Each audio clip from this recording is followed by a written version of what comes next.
በጣም አስፈሪና ከባድ ዘመን ነበር። ክርስቲያኖች ስለ ኢየሱስ ስም መከራ ይቀበሉ ነበር።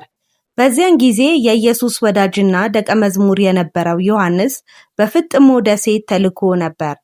ዮሐንስ እግዚአብሔርን በታማኝነት ያገለግል ነበር። በየቀኑ በባህር አጠገብ ቆሞ ይጸልይ ነበር። አንድ ቀን ልዩ ነገር ተፈጠረ። ሰማይ በብርሃን ተሞላ። ከዮሐንስ በኋላ እንደ መለከት የሚያስፈራ ድምፅ ተሰማ። እኔ አልፋና ኦሜጋ ነኝ፣ መጀመሪያና መጨረሻ ነኝ። ዮሐንስ በፍርሃት ዞሮ ተመለከተ። እናም ያየው ነገር አስደናቂ ነበር።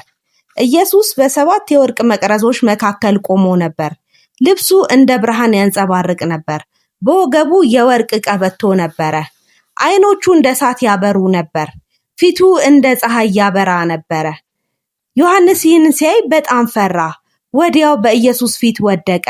ነገር ግን ኢየሱስ እጁን በላዩ ጫነና አትፍራ፣ እኔ መጀመሪያና መጨረሻ ነኝ። ሞቼ ነበር፣ አሁን ግን ለዘላለም በሕይወት አለሁ። ከዚያም ኢየሱስ ዮሐንስን ያየውን ሁሉ እንዲጽፍ አዘዘው። ይህ የዮሐንስ ራእይ ለብዙ ሰዎች የተስፋ መልእክት ሆነ። ምክንያቱም ኢየሱስ ሕያው ነው። እርሱ ዛሬም ንጉሥ ነው። እናም ሕዝቡን ይጠብቃል።